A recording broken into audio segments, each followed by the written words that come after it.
If you've never quilted or even sewn before, this is everything you need to know to get started. The first thing you're going to want to do is find a pattern. Pattern will give you all the fabric requirements that you need to complete that project, and it gives you all the instructions on how to put it together. We have tons of beginner-friendly patterns here at the shop. After you've picked your pattern is my favorite part of the process, which is picking out fabric. The fabric that you pick does not have to match the cover of the pattern. You'll get the same amount of fabric on the back, but you can pick the colors that best suit you and your personality. If you don't like picking patterns or fabric, you can just grab a kit and it has everything you need to make that project. After you've picked everything out, it's time to cut your fabric. In your pattern, you will have cutting instructions that tell you what size to cut everything. The easiest way and most precise way is to use a cutting mat, an acrylic ruler, and a rotary cutter with a sharp blade. When you are cutting, this is the salvage of your material. It has words and is usually a white piece on there.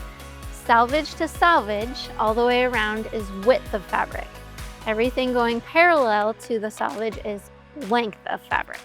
Once you have all of your pieces cut out, you need to sew them together.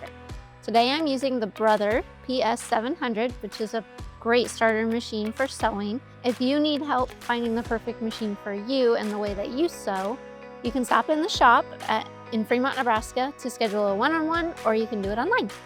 To set up your machine, the first thing you're going to do is wind a bobbin. The bobbin is under your presser foot, which is below your needle. And to wind this, you'll open your top and you'll follow the dotted line with the numbers to thread your bobbin, and then you'll wind it. Once it is full, you'll follow the diagram below and thread your bobbin area. And then your spool will unthread from the dotted line, and then you'll follow the solid line to thread your needle. Once your machine is threaded, you're ready to set your seam allowance. And most patterns will want a 1/4 inch seam allowance, but you'll want to read your pattern to make sure that matches yours.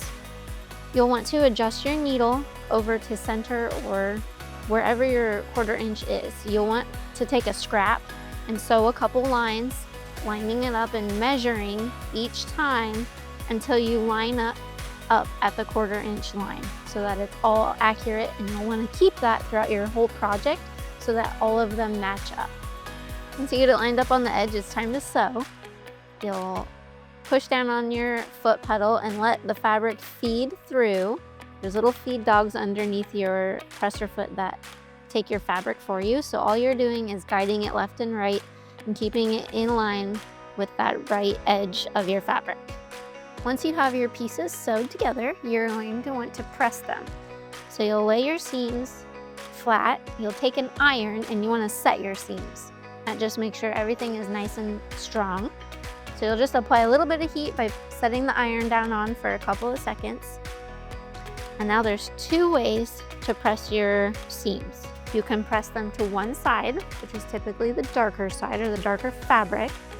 You just need to open up your block and press it. Don't move your iron around a whole bunch or you'll warp your fabric and it'll kind of turn out wonky. Or you can press your seams open by opening your block and running your finger along that seam to see the pretty side, and you'll press that so it lays nice and flat. Once you have your pieces pressed, you can head back to the machine until you have full quilt blocks. And then once you have your blocks, you can follow your pattern as to how they lay out in the quilt, sew your blocks together, and then you'll have a finished quilt top.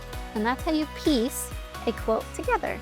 If you have any questions, you can leave them in the comments below, or you can visit us at Nebraska Quilt Company.